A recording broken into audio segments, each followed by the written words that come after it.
गदी महाराज या, कोणी पण या.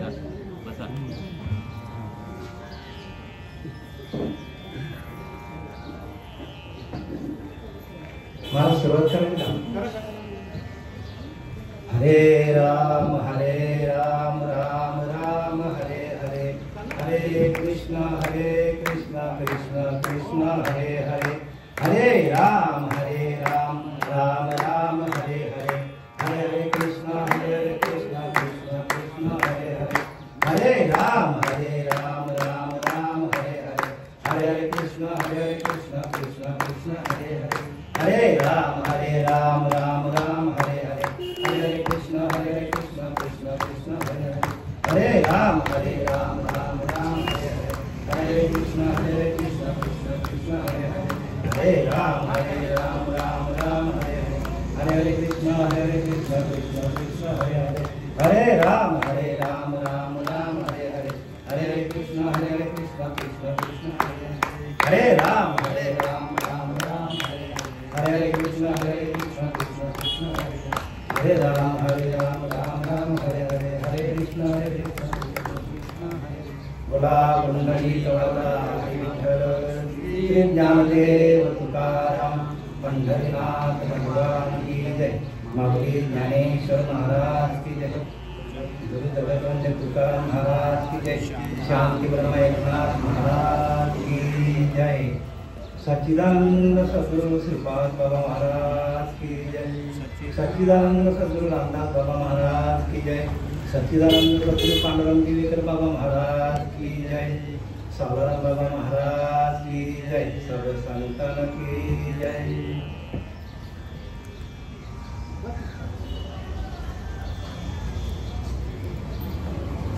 आज या ठिकाणी गावापाडा येथे आपल्यातनं निघून गेलेले कैलासवासी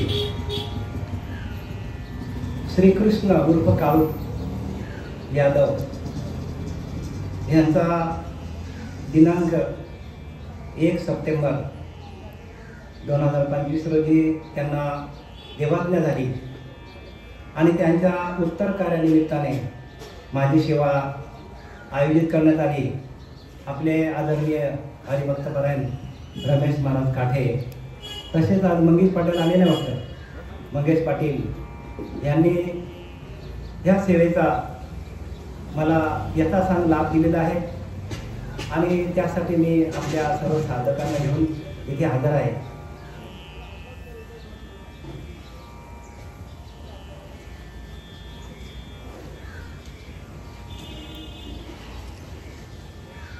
गुरुर्ब्रह्मा गुरुर्विष्णू गुरुर्देवो महेश्वरा गुरुर् साक्षात् परब्रह्म तस्मै श्री गुरुवे नमः. ब्रह्मानंदं परमसुखदं केवलं ज्ञानमूर्ति द्वन्द्वातीतं गगनसदृश्यं तत्त्वमस्यादिलक्ष्यम् एकं नित्यं विमलं अचलं सर्वाधिसाक्षीभूतं भावातीतं त्रिगुणरहितं सद्गुरु तं नमामि. सर्वमांगल्य मांगल्य शिव सर्वाधिसाधिके शरणत्र्यंबके गौरी नारायण नमस्तुते. या पुण्यमृतुषार धार धवला या शुभ्रवस्त्रामृता या दीनावर दंडमंडित करा या श्वेतपद्मासना या ब्रह्माच्युत शंकर प्रभुती भूदेवो सदा वंदिता सामांपती सरस्वती भगवती निशेष गाड्या पहा. तुला गावकरी माते की जय. बजरंग बली की जय. आपल्या या उत्तर कार्यानिमित्ताने मी आपल्या समोर ज्ञानेश्वरी अध्याय 2 यातील श्लोक क्रमांक 12 आणि ओवी क्रमांक 105 याच्यावरती आपल्याला विवरण देणार आहे. बघा ज्ञानोबा काय सांगतात. संतांना आपण घेऊन संतांच्याच मार्गाने आपण जायला पाहिजे. संतांनी जे काही सांगितलं आहे त्याचप्रमाणे आपण गेलो तर आपल्याला सद्गती आहे. ज्ञानोबा सांगतात की हे उपजे आणि नाशे, हे उपजे आणि नाशे ते मायावशे दिशे एरवी तत्वता वस्तू जे असेल ते अविनाशीच. बघा ज्ञानोबा काय सांगतात, वस्तू जे आहे, वस्तू म्हणजे काय, आपला अंतरीचा अंतरात्मा, तो अविनाशी सांगतात. उपजे ते, हे जे उपजे आणि नासे हे मायावशे दिसे. आपल्यातनं निघून गेलेले श्रीकृष्ण उर्फ काळू जाधव, आपल्यात आता त्यांची जी काय माया होती, जो काय देह होता, तो देह त्यांचा गेला आणि त्या देहाकडं अंतकाली अंतिमती तैशी प्राणियादा गती. आणि हा अंतकाली आपल्याला भगवंताचं नामस्मरण व्हावं याच्यासाठी आम्ही प्रबोधनाचं कार्य करतो. आपले हरिभक्तपरायण आदरणीय रमेश महाराज हे सातत्याने ह्या कार्यामध्ये, सातत्याने बरं का, कुठेही कार्यक्रम असला की सगळ्यांना, प्रत्येक संतांना इथे बोलवतात. संतांचे पाय लागले, संतांचे पाय लागले तर ते शुभ समजलं जातं. कारण संततेची देव आहे, संतच देव आहे तो. मंदिरातला देव प्रत्यक्ष आपल्याशी बोलत नाही. कधी बोलला असेल तर सांगा, ताई तुमच्याशी कधी बोलला का मंदिरातला देव? आणि म्हणून संतांनी लिहिले संततेची देव. जो बोलणारा देव आहे त्या देवाची आपण सेवा केली तर ताबडतोब आपल्याला त्याची प्राप्ती होईल. म्हणजे देव बोलत नाही त्यांची पूजा करायची नाही का? 100% करायची, 100% करायची. का माहिती का? कारण समर्थ रामदासांनी लिहिलंय की एक त्या नाना प्रतिमा, प्रतिमा देव आहे, दुसरा तो अवतार महिमा. म्हणजे ह्या स्टेप बाय स्टेप आहे बरं का. एक पायरी पायरीने चढत जायचं आपल्याला. आणि आपली पायरी जर चुकली तर आपल्याला ती भक्ती होणार. कारण डायरेक्ट आपण आत्मस्वरूपाकडे जाऊ शकत नाही. म्हणून समर्थाने ढाले ढाले मानत मानत मानत मानत जावे मुळाकडे. मुळाकडे जायला पाहिजे. आपला मूळ काय आहे ते आपल्याला कळलं पाहिजे. आपण मुळाबाळांमध्ये अडकलोय, पण आपल्याला मुळा, आपलाच मुळ आपल्याला कळत नाही. सगळे माणसं बरं का मुळाबाळांमध्ये अडकले. मग आपला मूळ काय आहे, त्या मुळाकडे जाण्यासाठी सातत्याने आम्ही काय करतो, लोकांपर्यंत जातो. या 13व्याच्या माध्यमातून कोणाच्या पूजेच्या महात्म्यात, सत्यनारायणची पूजा असेल, कोणाचा वाढदिवस असेल, अजून काही कोणाचे कार्यक्रम असतील, त्या कार्यक्रमामध्ये जाऊन आम्ही काय करतो, हे आत्मज्ञानाचे धडे ज्या आपल्या सच्चिदानंद सद्गुरू पांडुरंग बाबा, श्रीपाद बाबा, रामदास बाबा यांनी आम्हाला जे धडे गिरवायला दिलेत, तेच धडे तुमच्यापर्यंत पोहोचवण्याचं काम आम्ही करतो. आम्हा हेची करणे काम बीज वाढवणे नाम, ते बीज आहे. आणि म्हणून इथं काय लिहिले, हे उपजे आणि नाशे, नाशे ते माया वशे दिसे. बरं आपल्याला इथं ज्ञानोबारांनी सावध केलेलं आहे. जे दिसतं, जे दिसतं आपल्याला, या दृष्टम तन नसतं, जे दिसतं त्याचा नाश होणार आहे. नाश होणार का राहणार आहे? आता आपल्या समोर होते आहेत का आता? पण ते शरीराने गेले, शरीराने गेले, पण आत्मा येत नाही, जात नाही. माया दिसे परी नासे, ब्रह्म न दिसे परी न नासे. ब्रह्म दिसत नाही, पण त्या ब्रह्मापर्यंत पोहोचण्यासाठी मार्ग काय आहे? मार्ग एकच आहे की जा गुरुशी शरण सुखे तुमचे. जन्म मरणाचा फेरा चुकवण्यासाठी आपण भक्ती करायला पाहिजे. आपण भक्ती कशाला करतो? आपला ध्येय काहीच नाही, जायचा मंदिरामध्ये पूजा करायची, चालला आपला.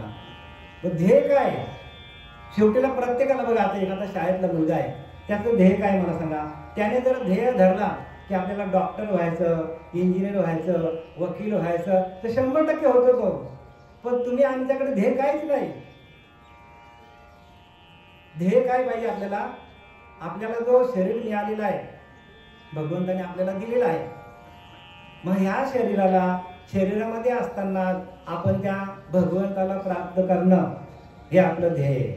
प्रत्येक जीवाचं बरं का, येण्याची शरीरे, शरीरा येणा सरे, किंबहुना येर झार चिरा पडे. म्हणजे ह्या शरीराच्या माध्यमातून आपल्याला काय करायला पाहिजे? त्या भगवंताची भेट करून घ्यायला पाहिजे. इतर योनीच्या ठाई विचारच नाही हो.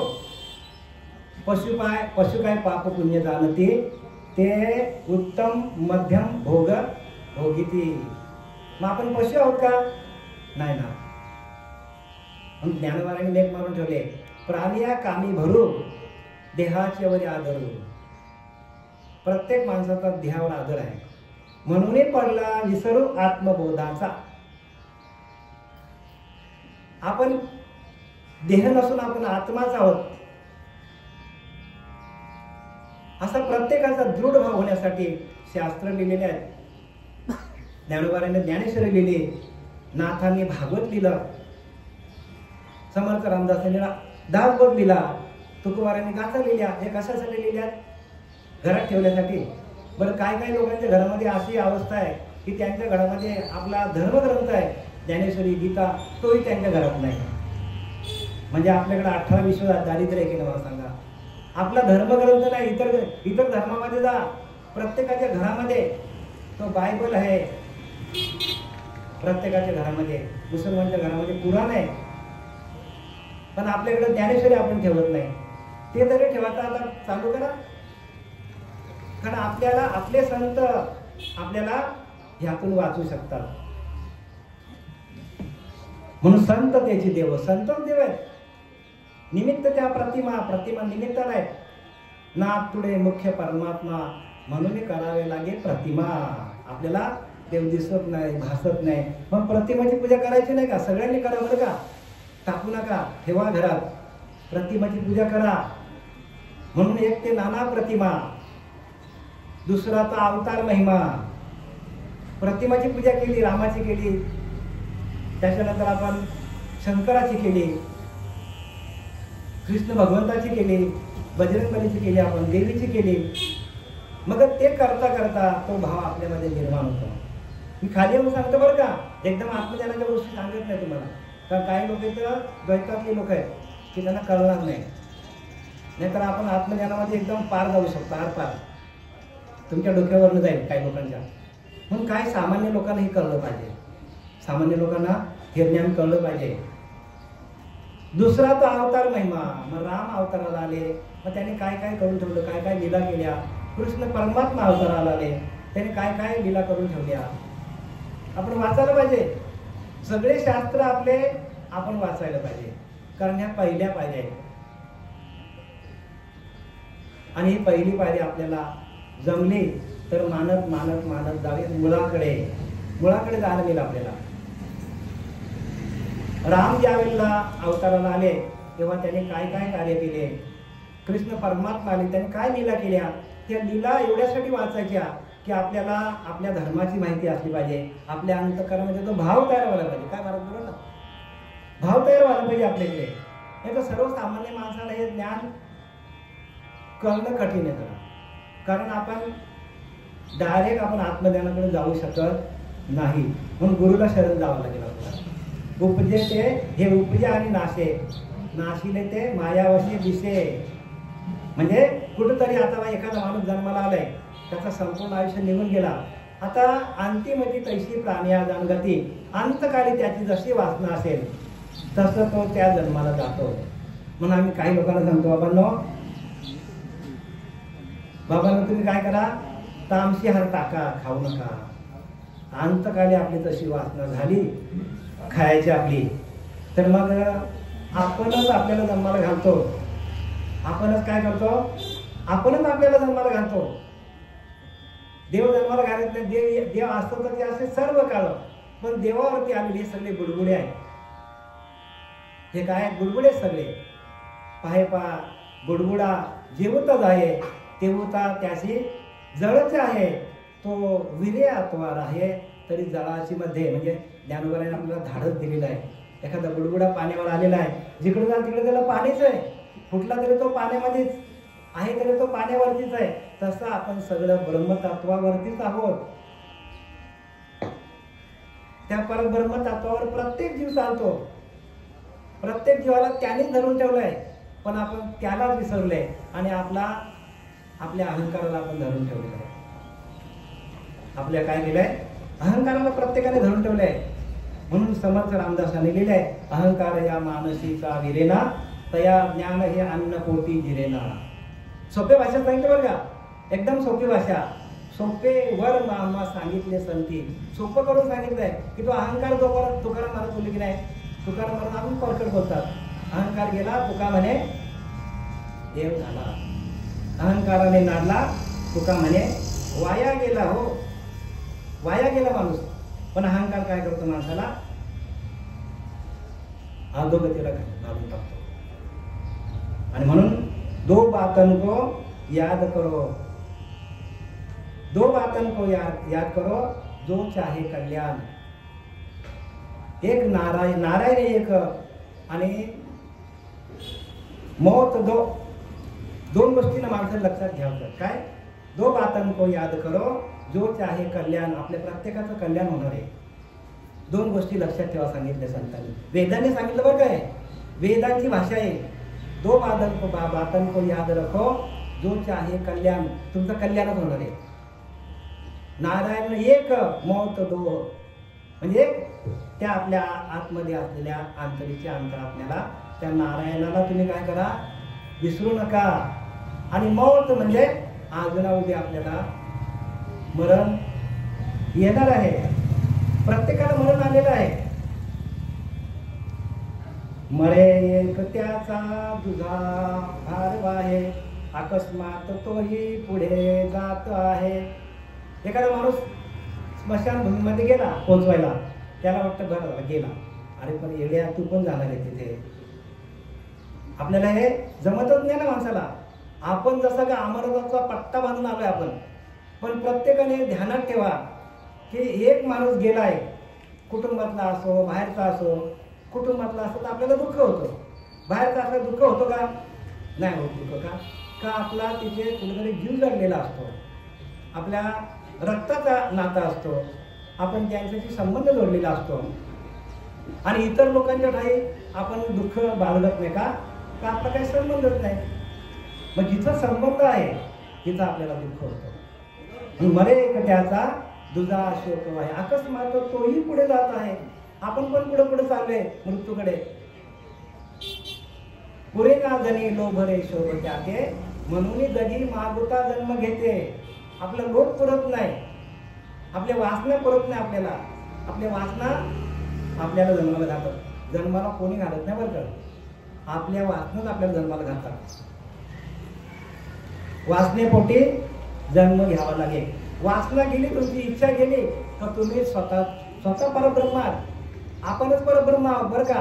पण आपली वासना, इच्छा, आकांक्षा, कामना, भावना, रजगुण, तमगुण, सत्वगुण, काम, क्रोध, लोभ, मद, मत्सर, दंभ, संशय, चिंता हे आपल्याला काय करतात, आपल्याला या देहामध्ये त्रास देतात.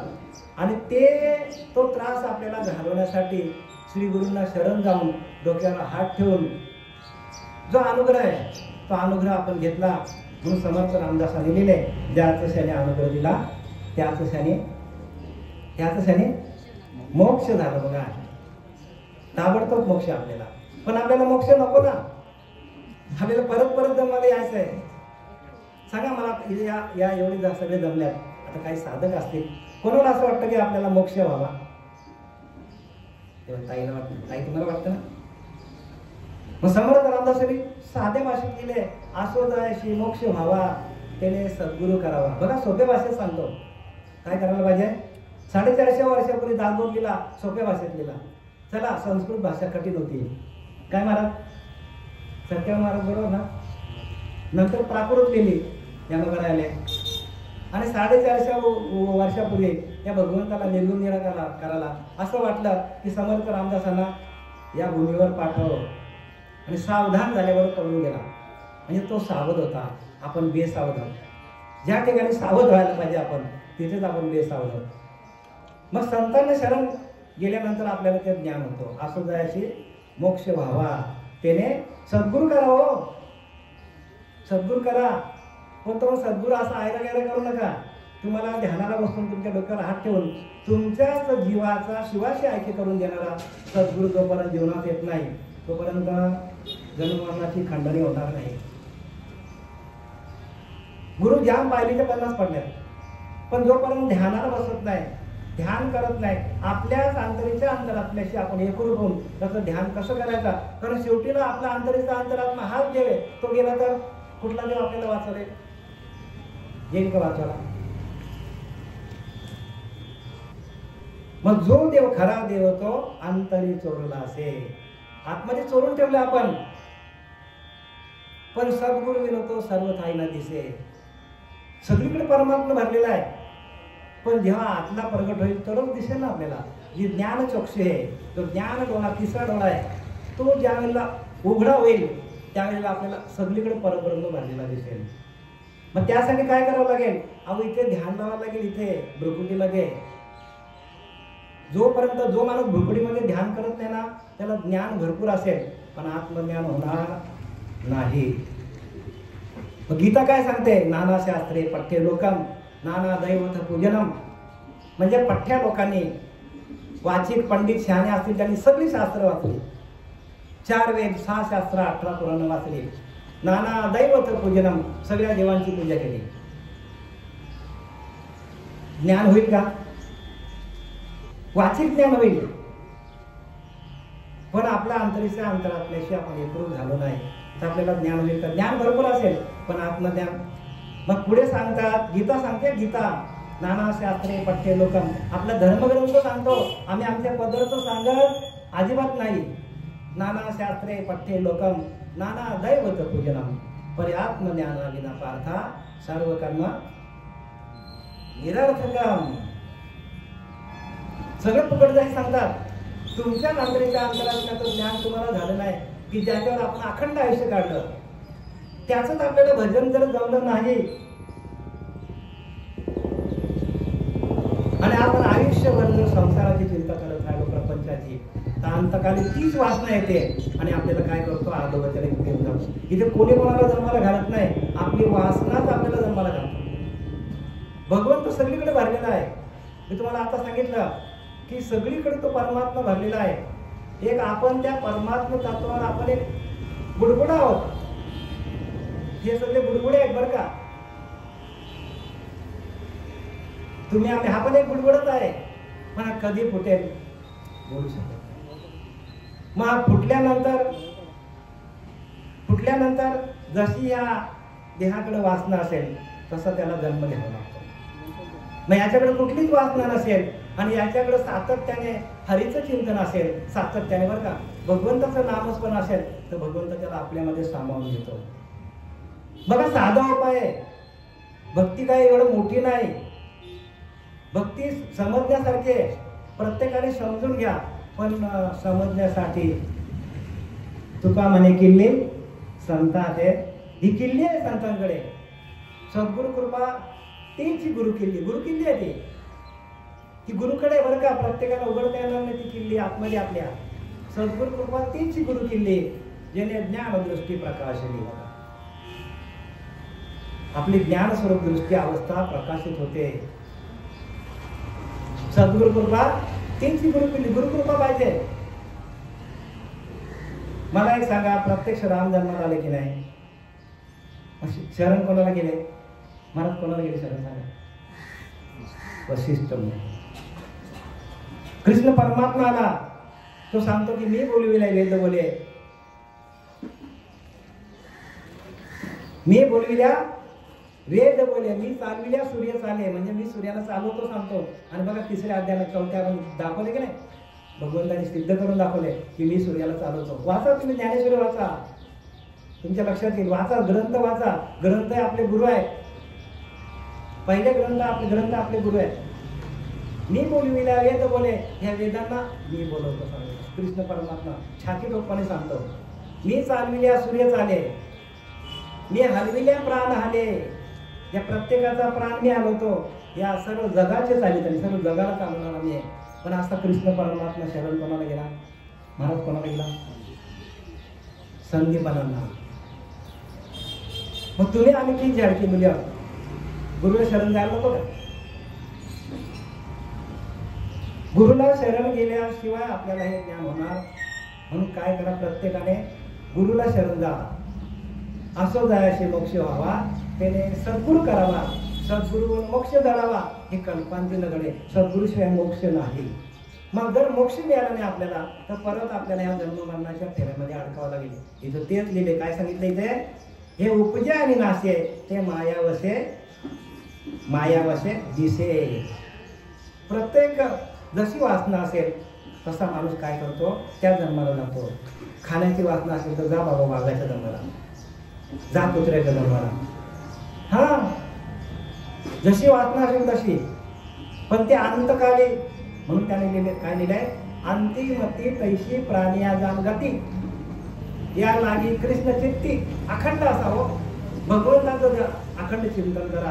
कारण त्याचं आपण चिंतन केलं तर त्यानेच आपल्याला जन्माला घातलंय आणि तोच आपल्याला घेऊन जाणार आहे. अंतकाली आपल्याला भगवंत सोडवायला येतो, पण त्याचं नामस्मरण असेल तर येईल. अंतकाली बरं का, शेवटच्या काळाला आपण बरं. दुसरी गोष्ट प्रत्येकाने लक्षात घ्या की आपल्याकडं अखंड जर संसाराचं चिंतन असेल, प्रपंचाचं चिंतन असेल, विषयांचं चिंतन असेल तर भगवंत अंतकाली येईल का? मग त्यासाठी काय करावं लागेल? त्यासाठी आत्तापासून सुरुवात करायला लागेल तुम्हाला भगवंताच्या नामस्मरणाची. तरच तो भगवंत उभा राहील. नाही तर तो म्हणाला तू अखंड आयुष्यभर प्रपंचाचं चिंतन केलं, अखंड आयुष्यभर प्रपंचाचं चिंतन केलं, माझं नामच घेतलं नाही. मग संतांनी काय केलं माहिती का? उत्तम प्रकारे संसार केला, पण संसार करता करता भगवंताचं नामस्मरण केलं सातत्याने. बरं का, सातत्याने भगवंताचं तसं आपण करायचं बरं का, सगळं करायचं बरं का, अजिबात काही टाकायचं नाही. उत्तम प्रकारे तुम्ही पैसा कमवा, उत्तम प्रकारे नोकरी करा, धंदा करा, सगळा करा, पण ते करता करता भगवंताचं नामस्मरण पाहिजे. नाही तर काय होतं माहिती का, आपण जर खूप पैसा कमवला, माणसाला वाटतं की मी कमवलंय, माणसाला अहंभाव तयार होतो. आणि आपण दिवसभर केलेलं कार्य जर आपण भगवंताला अर्पण केलं तर भगवंत काय ते बघून घेईल. आपल्याकडे ठेवलं, आपण तो उरावर घेऊन झोपलं तर आपल्याला होतो त्रास आणि मग माणसाचा अहंकार वाढतच जातो. अशा माणसाला अहंकार या मानसीचा विरेना तया ज्ञान हे अन्न पोटी दिलेना. समर्थ रामदासांनी क्लिअर केलं बरं का, 400-450 वर्षापूर्वी. अहंकार या मानसीचा विरेना तो तुमच्याकडे आहेच. तया ज्ञान आहे. ज्ञान हे कसं अन्न आहे जे तुमच्या आतमध्ये जातो. पण काय लोकांना उच्च लेवलचं ज्ञान सांगितलं तर ते पचनी पडत नाही. त्याला कारण आपलं अंतकरण शुद्ध नाही. म्हणून अंतकाळ आहे कठीण प्राण्या भजरे गोविंद गोविंद. बघा काय सांगितलं, अंतकाळ खूप कठीण आहे बरं का. अंतकाली आता मी तुम्हाला सांगतो अंतकाली काय लिहिले बघा. काय आता तुम्ही म्हणताना बघितलं का माहित नाही माणसाला कसा जीव जातो. अगदी हातपाय खोदडून माणूस मरतो, दात बीत खाऊन मरतो. एक माणूस तर दात त्याच्या असा तोंडात पाणी टाकायला गेला असा त्याचा चमचाच सापडला, तो चमचाच निघत नव्हता. विचार करा, ही अंतकाली अवस्था आहे. एखाद्याचं बोट मिळालं तर आप तोडून टाकेल तो. ही अंतकालची अवस्था आहे जाताना. मग प्रत्येकाने सावध व्हा प्रत्येकाने. का आपल्याला प्रत्येकाला जायचं इथनं का हा मृत्यू लोक आहे. या लोकांचं नाव काय? मृत्यू लोक आहे. आणि या मृत्यू लोकांमध्ये प्रत्येकाला जावं लागेल. म्हणून चारी खाणे चारी वाणे 84 लक्ष जीव योनी जन्माले कितुके प्राणी मरून जाते. समर्थ रामदासांनी काय लिहिलंय? चारी खाणे म्हणजे अंडज, स्वेदज, उद्भिद, जारज. झाड बघा दिसतात आपल्याला, मरतात परत जन्माला येतात की नाही. प्राणी जारज खाण्यातले आपण परत जन्माला यावं लागतं महाराज.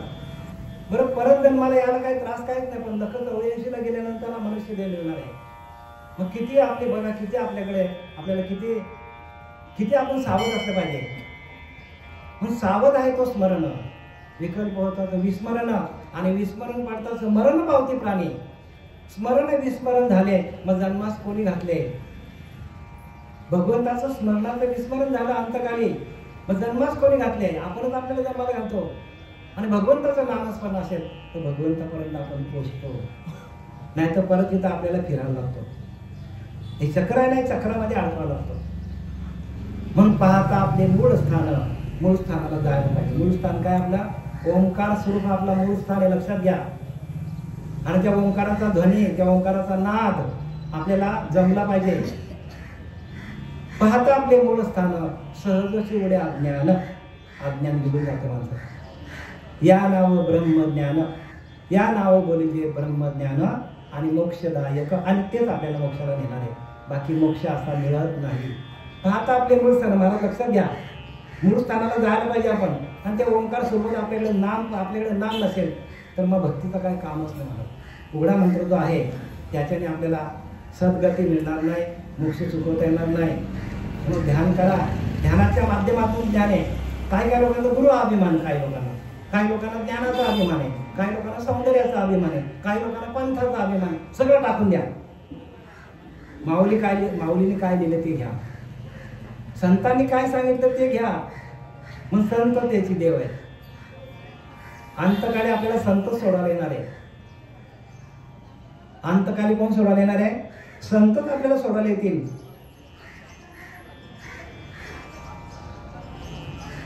आणि त्या संतांचं दर्शन कुठे आहे? आपल्या आतमध्ये व्हायला पाहिजे आपलं संतांचं दर्शन.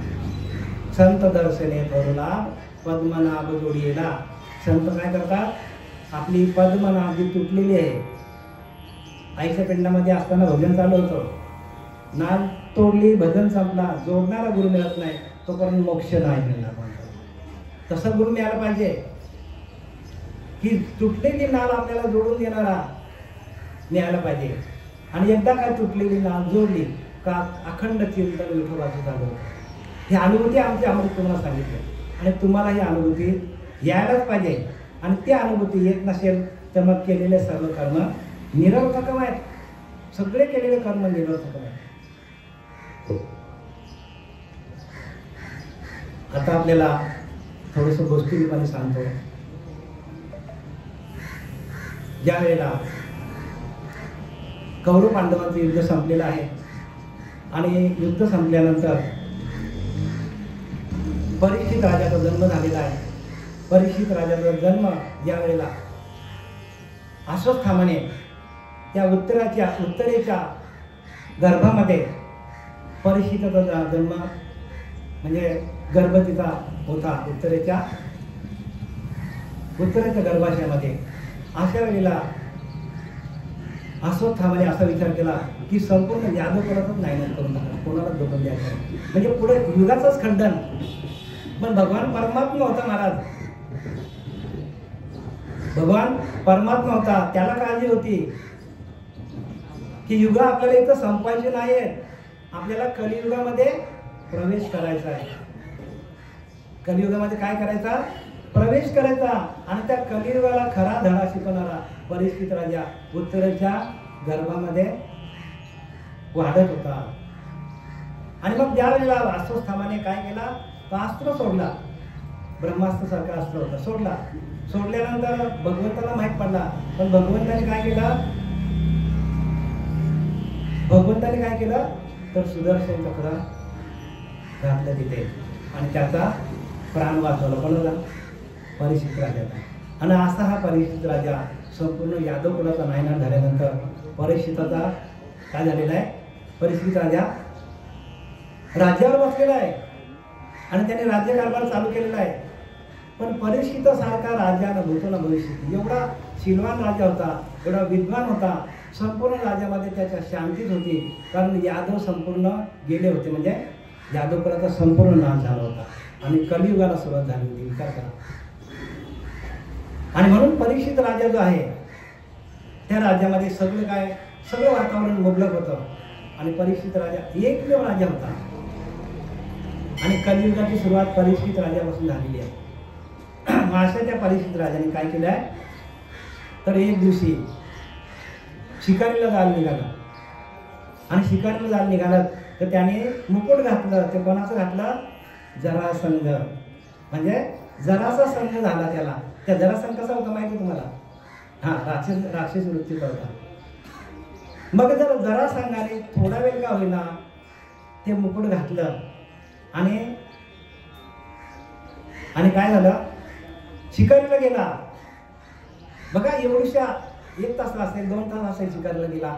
त्या 2 तासामध्ये जरासंधाच्या डोक्यामध्ये जरासंधाचा ते मुकुट घातल्यामुळे परीक्षित राजाच्या डोक्यामध्ये ती चक्र फिरायला लागली. कलियुगाची सुरुवात. तसं आपण जरा जरी आपण अशुद्ध व्यक्तीचा, प्रपंचातील माणसाचा आपण सातत्याने ज्याच्याकडे नामस्मरण नाही, ज्याच्याकडे अखंड खावा पिओ ऐश करो, अशा लोकांची आपण जर संगत केली तर आपल्याला परमात्म्याची प्राप्ती होणार नाही. परमात्म्याची प्राप्ती कोणाला होतो? सत्वगुणशील माणसाला. सत्वगुणे भगवत भक्ती केले की नाही, रजगुणे पुनरावृत्ती, तमगुणे अधोगती पावती मानव. समर्थ रामदासांनी लिहिले मुळी देह त्रिगुणाचा. ते गुण आहेत ना तेच आपल्याला काय करतात, जन्माला घालतात. प्रत्येकाचं गुण आहेत ना ते माणसाला जन्माला घालतात. गुणांचा खेळ आहे सगळा. गुण जर तुमचे सत्वशील असतील तर तुम्हाला परत जन्माला येणं नाही. रजगुण असतील तर परत जन्माला जावं लागेल, तमगुण असतील तर अधोगतीला जावं लागेल. आम्ही असा राजा शिकारीला गेला आणि मग मुकुट कोणाचा होता? जरासंध. जरा असा संघ झाला आणि एका झोपडीमध्ये गेलेला आहे राजा. आणि त्याने बघितला शमीक ऋषी ध्यानाला बसलेले आहेत. ध्यानाला बसले त्याला माहित नाही, त्यांनी पाणी मागितलं त्याच्याकडनं. आता तो ध्यानाला बसले, त्याला काय माहिती पाणी मागितलंय. तो त्याच्या तपामध्ये मग्न होता. पण या परीक्षिताला वाटलं आणि आपल्याला रिस्पेक्टच देत नाही म्हणून त्याचं डोकं फिरलं. त्याने काय केलं, मेलेला साप गळ्यात घातला शमीक ऋषींच्या. आणि त्याचा मुलगा शृंग ऋषी यांनी बघितल्यावर त्यांनी शाप दिला की आजपासून 7 दिवसामध्ये तुला तक्षक नाग येऊन तुला चावेल आणि तुझा मृत्यू होईल. मग 7 दिवसामध्ये मृत्यू येईल असं त्याला माहीत पडलं. कोणाला? परीक्षित राजाला. कारण ऋषींचा शाप कधीही खोटा होत नाही. मग तिथून त्याला अजून काय लागले, अजून त्याला गोडी लागली की आता आपल्याला मृत्यू तर येणार, मग आपण करायला काय पाहिजे. जोपर्यंत मृत्यूची चाहूल लागत नाही तोपर्यंत माणूस हाय तरुण तर घ्या मजा करून. पण मृत्यूची चाहूल लागली त्या राजाला म्हणजे आपण पण राजाचा बरं का, आपल्याला पण मृत्यूची चाहूल द्यावं लागेल. त्यावेळेला आपलं गुरुला शरण जावं लागेल. असा एक परीक्षित राजा कुठे गेला? शरण कोणाला गेला? शुक महर्षींना गेला. आणि मग शुक महर्षींनी ते परीक्षित राजाला भागवत सांगितलेलं आहे. आणि ते भागवत वाचल्यानंतर त्या भागवतामध्ये एवढा विस्तृत आहे भागवत की तो वाचता माणसाचे अष्टसात्विक भाव तयार होतात. आणि तुम्हाला जन्म मरणाचा फेरा पण चुकतो भागवतातून. भागवत वाचा, एकदा वाचा, स्वतः वाचा. पण ते भागवत वाचण्याच्या आधी प्रत्येकाला अनुग्रह असला पाहिजे. म्हणून इथे ज्याच क्षणी अनुग्रह दिला, सत्यवान महाराज काय म्हणतो, ज्याच क्षणी अनुग्रह दिला त्याच क्षणी मोक्ष झाला. अनुग्रहाच्या माध्यमातून मोक्ष आहे. जोपर्यंत अनुग्रहित होत नाही आपण, जोपर्यंत प्रबोधाचं चिंतन नाही, जोपर्यंत ध्यान नाही, तोपर्यंत ज्ञान आपल्याला भरपूर असेल पण ते आत्मज्ञान नाही. आणि आत्मज्ञानाविना पार्था सर्व कर्म निराला थकम, सगळं केलेलं फुकट जाणार आहे. हे आम्ही नाही सांगितलं बरं का, संतांनी लिहून ठेवले. मग तो परीक्षित राजा शुकमुनींना लोटांगण घातलाय आणि गेलाय की बाबा रे असं आहे, काय करू. शुकमुनी सांगितलंय, महर्षी सांगतात एक काम कर चला, तुला मी 7 दिवस भागवत सांगतो. मग 7 दिवस भागवत सांगता त्यांना प्रत्यक्ष राजा सत्वशीलच होता, मग त्यांना ताबडतोब प्राप्ती झाली. आपल्याला भागवत वाचून त्या परीक्षित राजाला मुक्ती मिळाली. आणि दुसरी मुक्ती कोणाला मिळाली असेल सांगता येईल? दुसरी मुक्ती भागवत वाचून. ती भागवत वाचून झाली, भागवत ऐकून कोणाला मुक्ती मिळाली? आत्मदेवाचा मुलगा होता माहिती, आत्मदेवाने धुंदुकारी, त्या धुंदुकारीला मुक्ती मिळालेली आहे. अहो तो धुंदुकारी तर एवढा कितीतरी पाप केले म्हणा, कितीतरी पाप केली असतील आपण, त्याची अनगिनत पाप केली. असा धुंदुकारी शेवटीला प्रेत योनीमध्ये येऊन पण त्याचा भाऊ गोकर्ण त्याला त्रास दिला, त्याने खूप त्रास दिलेला आहे. आपण म्हणतो प्रेत योनी पण माणसाला त्रास देतात, प्रेत योनी पण माणसाला त्रास देतात. म्हणून आपण ज्या विधी करतो सगळ्या, त्या विधी सगळ्या का करतो की त्या प्रेत योनीला मोक्ष मिळावं, घरामध्ये आपल्याला त्रास देऊ नये. सगळ्या पूजा आता बरोबर जिथल्या तिथे आहेत, जे आपलं शास्त्र ते सगळं बरोबर आहे, त्याच्यातलं खोटं काहीच नाही. पण हे सगळं एका नामाच्या ठळी आल्यावर कोणाचा जोर चालत नाही बरं का. म्हणून भागवतामध्ये नाथबाबा सांगतात, जेवढी पापी नाही त्रिजगती, जेवढी नामापाशी शक्ती तेवढी पापी नाही त्रिजगती. नामाकडे एवढी शक्ती आहे की तिन्ही लोकांचं पाप जरी तुम्ही एकत्र केलं तरी त्याचा एका क्षणात भस्म करून टाकेल. आणि म्हणून गुरुला शरण जायचं असतं. जेवढी नामापाशी शक्ती तेवढी पापे नाही त्रिजगती. नामापाशी चारी मुक्ती निश्चित दान विदेहा. जनक राजाला नवनारायण आलेले बरं का, नवनारायण भागवतामध्ये नवनारायण आलेले आणि नवनारायणाने कवी, त्यांचं नाव आहे काहीतरी, पिप्पिलायन कवी, आविर्होत्र, चमास, असं त्याचे नवनारायणचे नाव आहे. आणि त्यांनीच पुढे अवतार घेतलाय नवनाथांचं. पण त्या जनक राजाच्या काळामध्ये ते आले, तेजपुंज आली, तेजपुंज आले आणि समोर राहिले त्यांच्या, कोणाच्या, जनक राजाच्या. जनक राजा विधेय होता, म्हणजे त्याचा संपूर्ण राज्यकारभार करायचा तो. आपल्याकडे किती एक कुटुंब आहे विचार करा, पण अखंड राज्यकारभार त्यांनी सांभाळला. विधेय स्थितीमध्ये, विधेयी स्थितीमध्ये अखंड राज्यकारभार त्यांनी सांभाळलेला आहे. एवढा जनक राजा श्रेष्ठ आहे, सीतामाईचा वडील. अशा जनक राजाला त्यांनी उपदेश केलेला आहे की जेवढी नामापाशी शक्ती, नवनारायण सांगतात, तेवढी पापे नाही त्रिजगती. नामाकडे एवढी ताकद आहे की तिन्ही जगाचा पाप एका वेळेला भस्म करून टाकतील, एवढ्या त्या नामाकडे ताकद आहे. म्हणून नाम जप यज्ञ ते परम बाजूना सखे स्नानादी कर्म. आंघोळ करायची पण गरज नाही, तुम्हाला सांगितलंय. अखंड तुमचं चालूच आहे, प्रत्येकाचं नामस्मरण चालू आहे, पण आपल्याला ते माहीत नाही. आपण गुरुला शरण जात नाही, तसा गुरु आपण करत नाही. तशा गुरुला शरण जा, तरच आपला काय होणार आहे, तर आपलं भाग्य उज्ज्वला येणार आहे.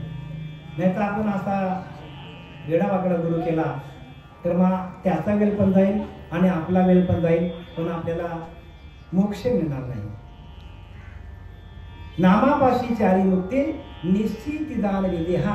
अरे जनक राजा, नवनारायण सांगतात की नामापाशी चारी मुक्ती आहे. असा जनक राजा ज्यावेळेला गुरुला शरण गेला, व त्या गुरुचं नाव काय माहिती का, जनक राजांच्या गुरुचं नाव काय मला सांगता का? जनक राजांच्या गुरुचं नाव अष्टावक्र. शाबास, टाळ्या यांच्या नावाने. अष्टावक्र महामुनीला शरण गेलं बघा. अष्टावक्र महामुनीला शरण गेले आणि अष्टावक्र महामुनीच्या घरी गेल्यानंतर त्यांनी ते अनुग्रह दिलेला त्याला, कोणाला, जनक राजाला. दिल्यानंतर तो आता म्हणतो मी जातो. आणि गेल्यानंतर त्यावेळेला घोडे होते, आपल्यासारख्या गाड्या नव्हत्या, आपल्यासारख्या तेव्हा गाड्या नव्हत्या, मर्सिडीज वगैरे, घोडे होते. तर घोड्यावरती बसला, घोड्यावरती टांग टाकतो तर तसाच राहिला. विचार करा, 3 दिवस विदेश टिकेला होता जनक राजा. अशी गुरुकडे शक्ती आहे आणि ती शक्ती आपल्याला मिळाली पाहिजे. आणि त्या शक्तीला भक्ती म्हणतात. म्हणजे भक्ती करायची नाही, खाली भक्ती पण करायची, टाकायची नाही, कारण आपण पहिल्या स्थितीला आहोत. एक त्या नाना प्रतिमा, दुसरा तो अवतार महिमा, दुसरा अवतार महिमा तो पण वाचायचा आपण. तिसरा तो अंतरीचा अंतरात्मा. कुठला देव सांगितलाय? तिसऱ्या नंबरला समर्थ रामदासांनी अंतरीचा अंतरात्मा सांगितलंय. मग त्याची पूजा आपण कधी करणार? त्याची पूजा आपण केली नाही तर मग आपल्याला पुढे सुटका होणार नाही, कारण तोच आपल्या जोडीला आहे. युगान युगे एकलाची एक चालवी तो तिन्ही लोक. तिन्ही लोकांना तोच चालवतो अंतरीचा अंतरात्मा. त्या आत्मारामाचा विवेक पहिलाची पाहावा हो, तो अंतरीचा अंतरात्मा आपला आहे. आणि त्याला विवेकातून बघायचं आपल्याला. महाराज कशातून बघायचं? विवेकातून. विवेक आणि वैराग्य तेची जाणीव महत्भाग्य. दास म्हणे सावकाश विवेकी भाव. आपल्या पिंडामध्ये विवेक जागृत कधी होईल? आणि विवेकाची भाषा कोणी करतच नाही.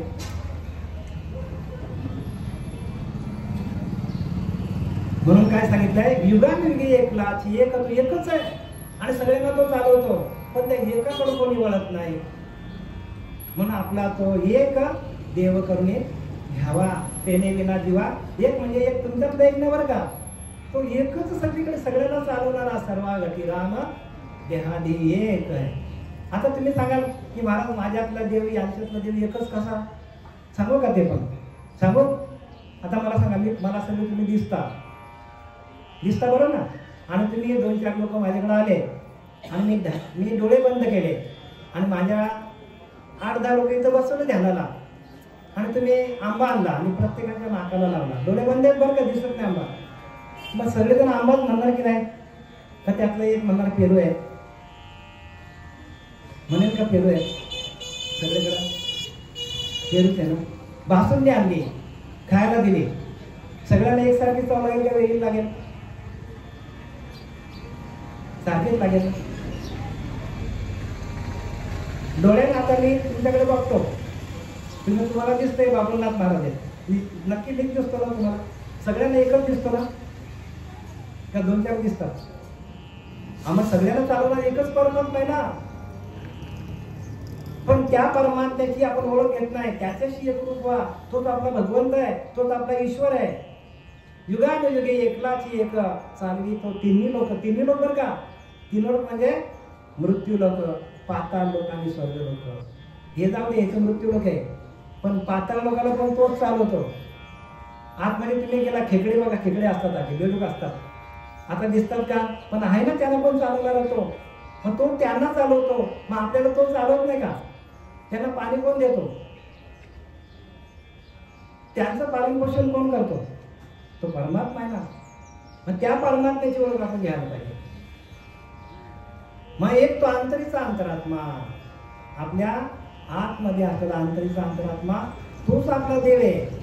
आणि त्याच्याशी एकरूप होण्याची जी कला आहे, ती कला दुसरे कोणाकडे आहे? तर श्री गुरूंकडे आहे. तुका म्हणे किल्ली संता हाती दिली, संतांना शरण जावं लागेल.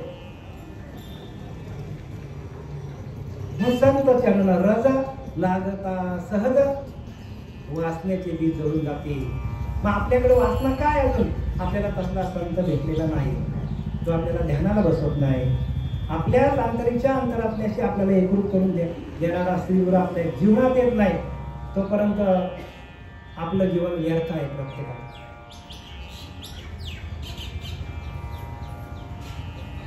आणि म्हणून प्रत्येकाने काय करायला पाहिजे? जा सद्गुरूशी शरण, चुकी आपले जन्म मरण. जन्म मरणाचा फेरा चुकवण्यासाठी नरदेह मिळालेला आहे. कशासाठी मिळाले? पूजा अर्चा करून आपल्याला जन्म मरणाचा फेरा चुकवला असेल तर करा, आम्ही नाही म्हणत नाही, करा सगळे. पण तुम्ही तुमचा विचार करा की तुम्हाला जन्म मरणाचा फेरा चुकवता येईल का? आणि जर आपल्याला जन्म मरणाचा फेरा चुकवता आला नाही आणि आपण जर अगोदतीला गेलो, तर मग इथे कोणाचे बा काय गेले?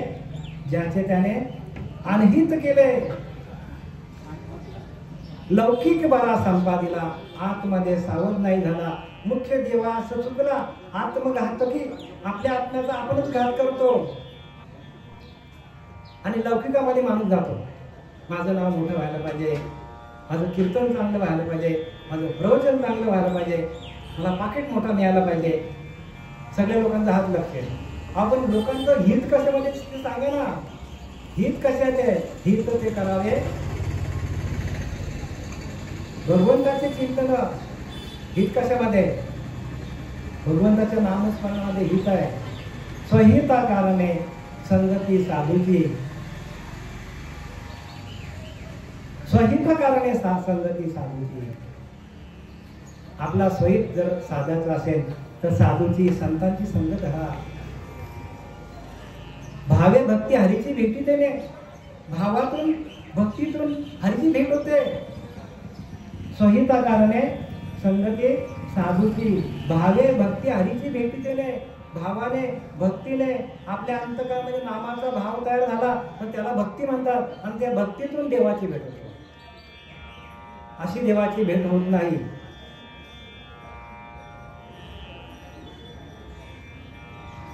मग देवाची भेट कधी होते?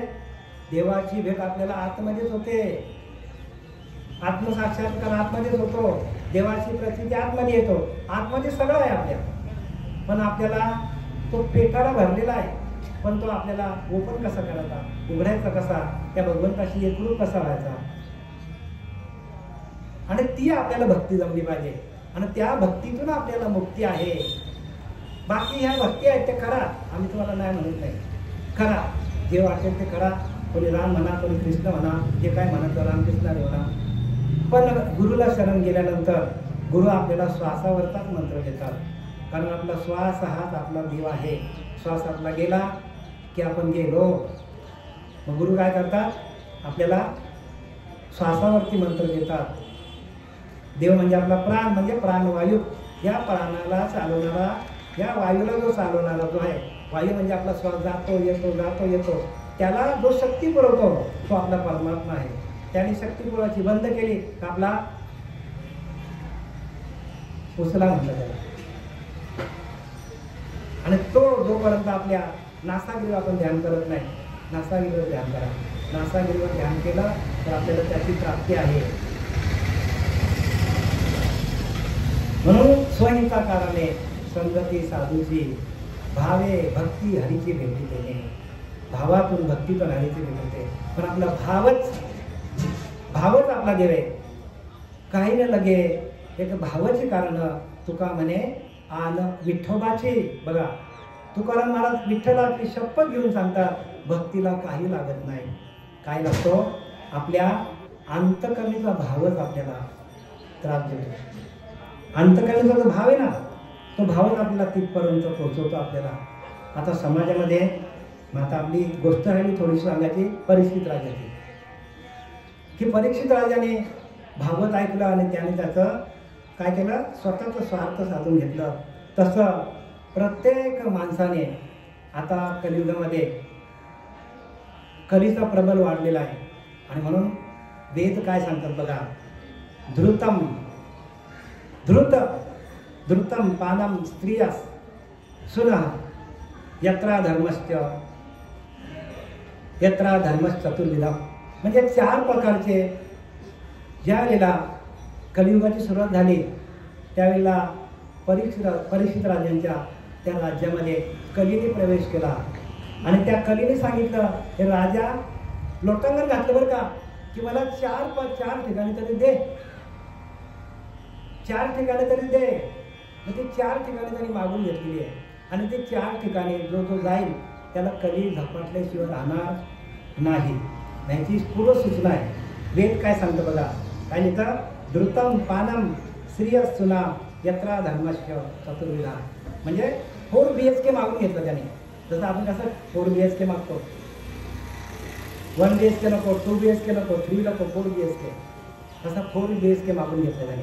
आता त्यातला पहिला काय सांगितलंय, धृतम म्हणजे काय, म्हणजे जिथं जुगार चालू आहे,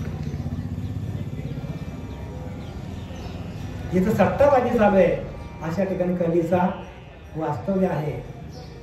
तिथं त्याने माफ केलं, बाबा ह्या लोकांना पकड, चांगल्या लोकांना पकडू नको तू.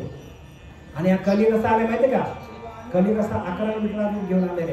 आणि ज्याचा जिभेवर ताबा नाही, ज्याचा लिंगावर ताबा नाही, ते माझे मित्र कली सांगतो. आणि त्या युगामध्ये आपण जन्माला आलोय, मग आपण गुरुला शरण गेल्याशिवाय आपल्याला ते होणार नाही. म्हणजे तुम्ही धृतम पानम, धृतम म्हणजे जिथं जुगार खेळतात तिथे कलीचं वास्तव्य आहे.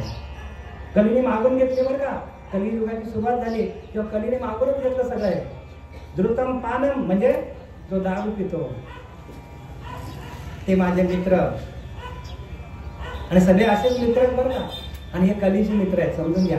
मला सांगायचं का, गणेश महाराज बरोबर आहे ना, चुकीचं होतो, रमेश महाराज बरोबर आहे ना, हे सगळे मित्र आहेत. त्या कलीने बरोबर बाजूला काढले त्यांना म्हणतं आमच्याकडे येणार नाही, आपल्याकडे अजिबात येणार नाही आपल्याकडे. का, आपल्या अंगाचा वारवा पण घेणार नाही.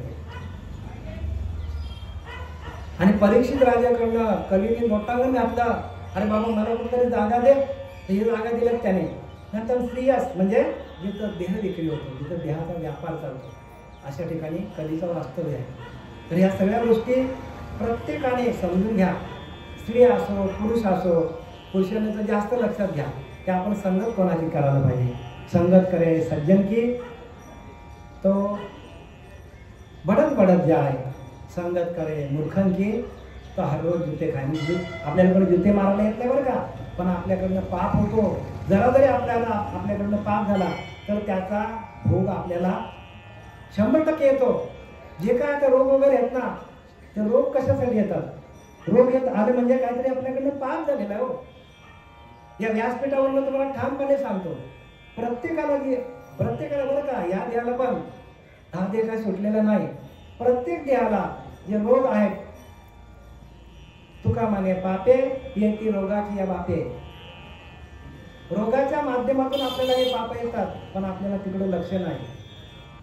म्हणले स्त्रियास म्हणजे देह जिथं घेऊन विक्री होतो, जिथं नर्तक्या नाचतात अशा ठिकाणी कधीचा प्रवेश आहे. आणि तिथे आपण गेलो तर आपल्याला सोडणार नाही प्रत्येक जीवाला. आणि त्याच्यानंतर सांगितले सुना म्हणजे पशुहत्या. जे लोक मटण खातात, मच्छी खातात ना, त्यांना सोडणार नाही कली. आणि कितीही जरी आपण प्रयत्न केले चांगलं व्हायचं, जर आपला आहार जर तामसे असेल तर अजिबात काय बोललं तर लक्षात येणार नाही. विषयांचं बोललं तर लगेच लक्षात येईल, ताबडतोब त्यांना एका सेकंदामध्ये. पण आपल्या हिताचं बोललं तर नाही लक्षात येईल का? अंतःकरण मरी नाही. मला सांगा, येतं इथे बाजूला एखादी घाण पडलेली आहे, घाण पडलेली बाजूला, या ताईच्या बाजूला बसू का आपण इथे? पहिला ती घाण करायचं. तसं भगवंत आपल्या आतमध्ये येण्यासाठी जे आपण घाण खाली ना, तर आपल्याकडे भगवंताची प्राप्ती आयुष्यात होणार नाही, आयुष्यात. म्हणून तरलेच तरतीला भरोसा, नामधारकाचा ठसा. नामधारकाला एवढी किंमत का आली?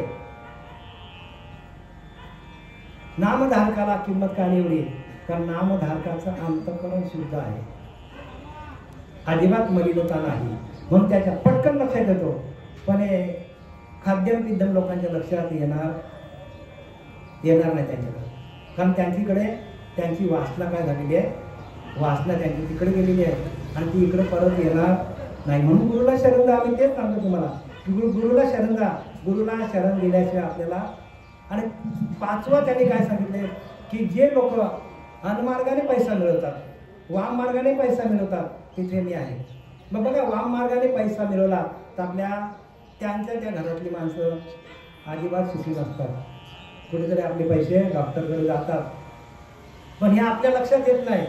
म्हणजे त्यावेळेला त्या कलीने मागून घेतलेलं आहे परीक्षित राजाकडनं. हे 4-5 ज्या गोष्टी आहेत ना, त्या त्यांनी मागून स्वतः मागून घेतल्या. म्हणून प्रत्येकाने खबरदारी घ्या. खबरदारी कसली घ्यायची? तर हे जे 4 गोष्टी आहेत, धृतम पानम स्त्रिया सुना यत्र धर्माच्या चतुर्विधा.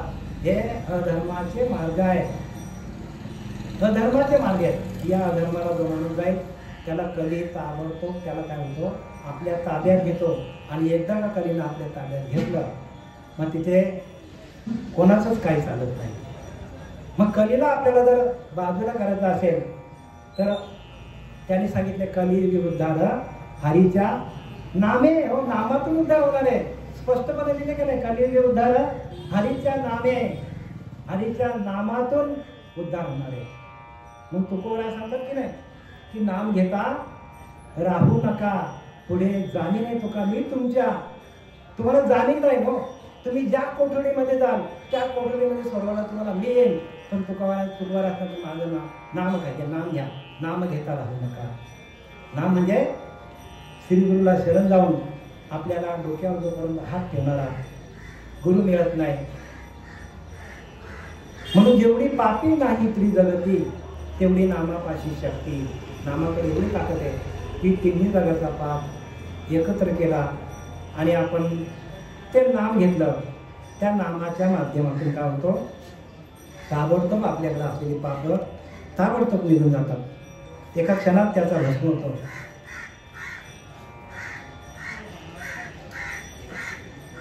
किती वेळ महाराज?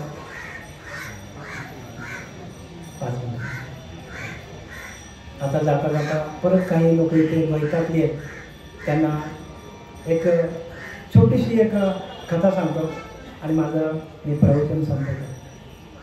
एक संत असतो. संत बघा, संतांच्या पदस्पर्शाने काय होतं हे लक्षात घ्या. एक संत असतो, तो नदीच्या किनाऱ्याला आंघोळीला जातो. गेल्यानंतर तिकडे एक प्रेत येतो वाहतात, भूतप्रेत. आणि तो भूतप्रेत त्या संताला सांगतो की ज्या वेळेला त्या संताला सांगतो की बाबा रे, ज्या वेळेला तू जेव्हा देह ठेवशील तेव्हा तुझा देह आहे ना, या नदीच्या पलीकडं काय कर, नदीच्या पलीकडे त्याला अग्नी संस्कार द्यायला सांग. नदीच्या पलीकडे अग्नी संस्कार द्यायला सांग. तर तो म्हणतो हो. मग त्याच्या जवळ एक माणूस असतो, मग त्याला सांगून ठेवतो की बाबा माझा देह गेल्यानंतर पलीकडे जाळं म्हणून. मग काही दिवसांनी तो साधू देह ठेवून देतो. आणि मग त्याचा जो साथी असतो तो सांगतो की महाराजांची एकच इच्छा आहे की नदीच्या पलीकडं आपल्या देहाला जे काय असेल ते संस्कार करायचे. मग महाराजांचा देह ठेवल्यानंतर नदीच्या पलीकडे त्याला घेऊन जातात आणि तिथे अग्निसंस्कार दिले जातात. मग ते अग्निसंस्कार दिल्यानंतर त्याच्या अग्नीतून निघालेल्या दहाकेतून किंवा त्या धुरातून त्या नदीच्या पलीकडं, जसं आपल्याकडं 26 जुलै कसा झाला, 26 जुलैसारखा ते गाव सगळे डुबून गेले होते आणि सगळी लोक मेली होती. तिथे सगळीच लोक मेली होती आणि सगळे भूतप्रेत झाले होते, सगळे भूत झाले होते. आणि त्या भूतांची सुटका करण्यासाठी त्यांचा जो मुख्य अधिपती होता भूत, तो तिथे आला होता सांगायला महाराज. आणि मग त्याला नेल्यानंतर पलीकडे जाळल्यानंतर त्यातनं जे काय धूर निघाला, अग्नी निघाल्या, त्या अग्नी त्या भूतांना काय केलं, स्पर्श केलं. बघा, जिवंतपणेमध्ये असताना संतांच्या स्पर्शाने उद्धार होतो, पण मेल्यावरही उद्धार होतो. एवढा संतांचा महिमा आहे. संतांचा महिमा कसा आहे, मेल्यानंतर पण उद्धार. बघा, म्हणजे जिवंतपणे असताना तर संतांच्या पदस्पर्शाने उद्धार होतोच, पण मेल्यावरही होतो. आणि मग तिथे त्यांना अग्निसंस्कार दिल्यानंतर तिथली जेवढी भूतप्रेत होती त्या सगळ्यांचा उद्धार झालेला आहे. मग जिवंतपणे असताना संतांचं दर्शन झालं. संतांचे अंग लगे पापाचे जिनले गंगे, तेने संत संगे शुचित्व कैसे. ज्ञानोबाला सांगतात 12 अध्यायामध्ये, भक्तियोगामध्ये सांगतात ज्ञानोबाला काय सांगतात, संतांचे अंग लगे पापाचे जिनले गंगे. म्हणजे संतांच्या पदस्पर्शाने नद्या पवित्र होतात, पापाचे जिनले गंगे, गंगा पवित्र होतो.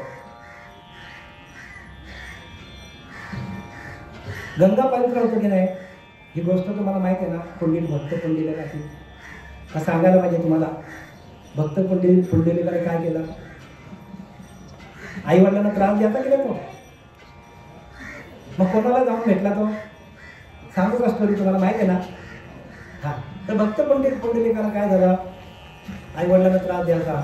मग तो आई वडिलांना घेऊन कुठे गेला, तीर्थाला गेल्यानंतर तिथे नदीच्या किनारीला त्याला 3 नद्या दिसल्या, म्हणजे स्त्रिया दिसल्या. त्या नद्या होत्या, गंगा, यमुना, सरस्वती नद्या होत्या. पण त्या 11 रूप धारण करून आल्या होत्या आणि त्या झोपडीत गेल्या कुक्कुट स्वामींच्या आणि त्या शुद्ध होऊन आल्या. आणि भक्त पुंडलिकाने बघितलं, अरे बापरे, एवढ्या 11 स्त्रिया एवढ्या एकदम काय झाल्या, सुंदर दिसायला लागल्या. मग त्याने विचारलं त्याला जाऊन की बाबा रे, तुम्ही एवढा 11 तुमच्या एवढ्या शुद्ध कशा झाल्या. त्याने सांगितलं, विचारले तुझ्यासारख्या पाप्याला आम्ही विचारत नाही, पण शुद्ध झाले कशा. मग त्या भक्त पुंडलिकाने बघितलं जाऊन कुठे, त्या झोपडीमध्ये कुक्कुट स्वामीला. आणि कुक्कुट स्वामीचं दर्शन घेतल्यानंतर त्यालाही ज्ञान झालं, संतांचे ज्ञान लगे पापाचे जिनले गंगे, तेने संत संगे शुचित्व कैसे. मग संतांच्या संगतीमध्ये आपण पवित्र होणार नाही का, पण संत ओळखता यायला पाहिजे, संत ओळखता यायला पाहिजे. आणि संतांच्या पदस्पर्शाने, संतांच्या सहवासाने काही नका करू, संत संग करा, संतांची संगत धरा, पण संतच आपल्याला तिथपर्यंत पोहोचवणार आहे. संतांचे ज्ञान लगे पापाचे जिनले गंगे, तेने संत संगे शुचित्व कैसे. मग संतांच्या पदस्पर्शाने एवढी मोठी गंगा पवित्र होते. केवढी मोठी गंगा आहे, त्यांच्या पदस्पर्शाने, मग संतांच्या स्पर्शातून आपण पवित्र होणार नाही का? प्रत्येक माणूस पवित्र होणार आहे, पण जा संतांची शरण. संतांची शरण गेल्या विना न कळे नाम. नाम कळत नाही माणसाला, आणि नाम घेण्याचा अधिकार कोणाला आहे? तर संतांनाच आहे. म्हणून तेची संत ज्यांचा हेत विठ्ठली, नेनती काय ताना टोना नामस्मरण वाचुनी. संत काय करतात? फक्त आपल्याला नामस्मरण शिकवतात. तानाटोना करायला सांगितलं बरं का, तुझं भलं होईल, असं होईल, तसं होईल, हा गंडा बाण दोरा अजून काय अजिबात नाही. संत काय सांगतात की तेची संत ज्यांचा हेत विठ्ठली, अखंड विठोबाचं चिंतन करायला लावतात, आणि विठोबाच्या अखंड चिंतनातून आपल्याला ते ज्ञान मिळतं. जे ज्ञान गंगे झाले, पूर्णतः जीवन झाले, ते शांतीशी आले पालवणारे. आता आमचा एकनाथी भागवतामधील 23वा अध्याय चालू आहे, आणि नाथबाबा शांतीबद्दल बोलतात की शांती हेच परब्रह्म आहे. तुम्ही जसं शांत व्हाल तसं ज्ञान तुम्हाला शोधत येईल. जब खरी माझी भक्ती, तवा अविद्या निवृत्ती, जेणे माझ्या स्वरूपाची प्राप्ती. ते श्रुती वेदांती अतर्क्य 4 वेद 6 शास्त्र 18 पर्ण वाचली तरी त्यातून तुम्हाला शांती मिळणार नाही. जब खरी माझी भक्ती, जसं आपण भगवंताचं नामस्मरण करू तसं आपल्याला शांती शोधत येतो. भगवंताची प्राप्ती नामस्मरणातून आहे. ही पूजा करू नका, आम्ही तुम्हाला विरोध करत नाही, पण तुम्ही नामस्मरण करा. नामस्मरणातून सगळं आहे. जसं तुम्ही नामस्मरण करत जाईल तसं तुमचा देह पुण्यवान होईल. म्हणून जनाबाई सांगते, दळीता कांडिता तुझं गाय ना अनंता. दळताना, कांडताना, झोपताना, उठताना, पूर्वी बघा दळण होता माहिती ना, जातण्या होत्या, जाते होते, त्याच्या ओया गायच्या सकाळी 5 वाजता उठून. आता आपली पहाट 8 वाजता नव्हते, तेव्हा 4 वाजता व्हायची. लवकर निजे लवकर उठे त्याशी ज्ञान संपदा मिळे. मग सगळे लोक पूर्वी ज्ञानी होते, आता आपण अज्ञान का वाटतं आपल्याकडे? आपण फक्त ह्याच्या मागे आहोत, पण शांती सुख याच्या मागे कोणी नाही. म्हणजे ज्ञान गंगे न्हाले, पूर्णतः जेवून झाले, ते शांतीशी आले पालो नव्हे. शांती हा आपला ईश्वर आहे. तुम्ही जसं भगवंताचं नामस्मरण कराल तसं तुमच्याकडे शांती येईल. चिडखोडपणा निघून जाईल, आपला स्वभाव आपला शांत होईल. कोणी कितीही बोलला तरी आपण त्याच्यावर रागवणार नाही. म्हणजे सहनशक्ती आपल्याकडे तयार होतो.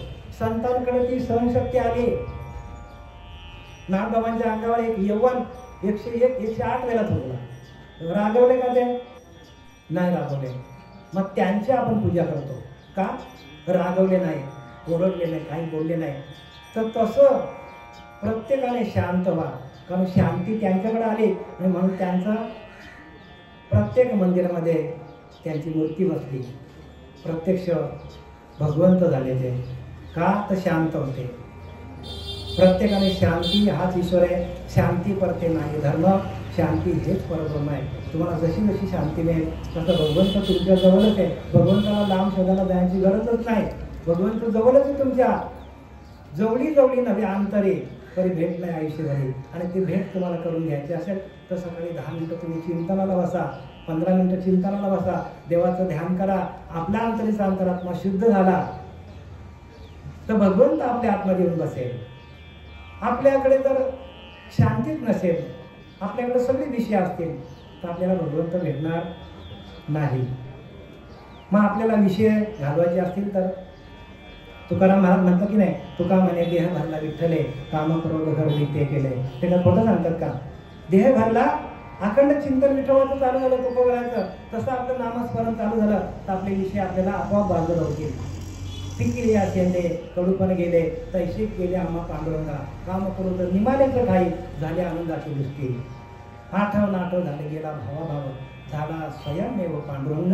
तुकाराम महाराज म्हणतात स्वयंमेव पांडुरंग झालो, स्वतः मी पांडुरंग परमात्मा झालो. तसं तुम्हाला आम्हाला होणार आहे. पण पिकली असेंदे, जोपर्यंत शेंदाड असतो माहिती ना, शेंदाड कडक असतो, हिरवा असतो, कडक असतो तो आणि हिरवा असतो. तसं आपण शेंदाडसारखेच आहोत, कडक आहोत, आपण हिरवेगार आहोत. आणि कडूपणा, या शेंदाडाकडे कडूपणा आहे, पण तो पिकायला पाहिजे. मग पिकण्यासाठी आपल्याला काय करायला पाहिजे? हाच शेंदाड तो शेंदाड आपल्याला दाखवलाय, हात तो शेंदाड आहे. आपल्याला गुरुला शरण जावं लागेल.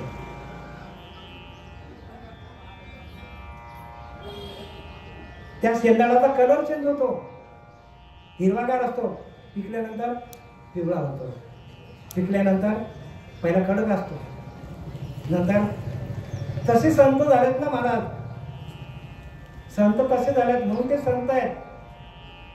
आपल्याला ती स्थिती यायला पाहिजे.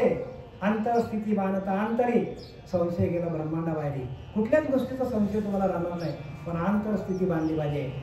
म्हणून अंतर्मुखी सदा सुखी, बहिर्मुखी सदा दुखी. जो अंतर्मुख झालाय त्याच्याकडे सुखच सुख आहे, आणि जो बहिर्मुख झाला त्याला दुःखच दूर व्हावं लागेल. अंतर्निष्ठ तितकेच तरले, अंतर्भ्रष्ट तितके बुडाले. बघा समर्थ रामदास सांगतात, अंतर्निष्ठ म्हणजे आपल्या अंतरीच्या अंतरात्म्यावर ज्याची श्रद्धा झाली, अंतरीच्या अंतरात्म्याशी एकरूप झाला, अंतर्निष्ठ तितकीच तरले, तोच तरणार आहे. आणि ज्याने बाह्य अंगाने, जो बाह्य अंगाने गेला बुडाला, बाह्याकारी भरंगले लोकाचारी, लोकांमध्ये गेला तो, म्हणजे विषयांमध्ये गेला. आपल्याला आपली आता वेळ संपलेली आहे. झालेली सेवा, जे काय आपण आता ऐकलं, जे काय आपण श्रवण भक्ती केली, संतांची वचनं आपण ऐकली, संतांनी जे काय आपल्याला सांगितलं, म्हणून येथं वडील जे जे करते तया नाम धर्म ठेवते. वडील म्हणजे संत बरं का. आपले वडील संत, आपले वडील तर आहेतच, पण खरे वडील आपले संत आहेत. खरे वडील कोण आहेत आपले? खरे वडील संत आहेत, कारण आपल्या जन्ममानाचा फेरा चुकवण्यासाठी ते मदत करतात. म्हणून खरे वडील आपले वडील तर आहेतच, आई वडील ते आहेतच, ते आपल्याला मोठं करतात, शिक्षण देतात, सगळं करतात आपल्याला. पण नंतर याच्यानंतर आपल्याला जे तारणारे आहेत ते ग्रंथांमध्ये आलेले ग्रंथ हे आपले गुरु आहेत, आणि ते संतांनी लिहिलेले आहेत. झालेली सेवा आपल्या सर्वांनी जे काय आता श्रवण केलं ते कैलासवासी हरिभक्त कैलासवासी आपले काळू यादव, किंवा त्यांचं खरं नाव श्रीकृष्ण उर्फ काळू यादव, यांच्या जो जाण्याचा मार्ग आहे त्या मार्गामध्ये त्यांना सहाय्य करावं. आणि आपल्या बाजूला असलेले गणपतीचं मंदिर आहे, परत आपली गावदेवी माता आहे, या गावदेवीच्या चरणी, बजरंगबलीच्या चरणावर, गणपती बाप्पाच्या चरणावर, आपले सच्चिदानंद श्रीपाद बाबा, रामदास बाबा, नारायण बाबा, सावळाराम बाबा यांच्या चरणी समर्पित करत आहे. पुंडलिकामध्ये हरिविठ्ठल, श्री ज्ञानदेव तुकाराम, पंढरीनाथ भगवान की जय, माऊली ज्ञानेश्वर महाराज की जय, जगद्गुरु तुकाराम महाराज की जय, शांतीवंत एकनाथ महाराज की जय. आणि जाता जाता तुम्हाला एक सूचना देतो की ज्यांना कोणाला प्रवचनं ठेवायचे असतील, कीर्तन ठेवायचे असतील, त्यांनी आपल्या मृदंगा संस्थेचे अध्यक्ष रमेश महाराज काठे, हरिभक्त पारायण, त्यांनी संपर्क करा, कारण ते नियोजन व्यवस्थित करतात आणि चांगल्या उत्तम प्रकारे तुम्हाला ते प्रवचनकार कीर्तनकार देतील. त्यांच्याशी सातत्याने कोणाकडे काही दुःख असो काय असो त्यांनी कॉन्टॅक्ट करावा. पुंडलिकावरती हरिविठ्ठल, श्री ज्ञानदेव तुकाराम, पंढरीनाथ भगवान की जय, माऊली ज्ञानेश्वर महाराज की जय, जगद्गुरु तुकाराम महाराज की जय, शांती ब्रह्म एकनाथ महाराज की जय. विठ्ठल विठ्ठल बोला. पुंडलिकावरचा श्री ज्ञानदेव, पंढरीनाथ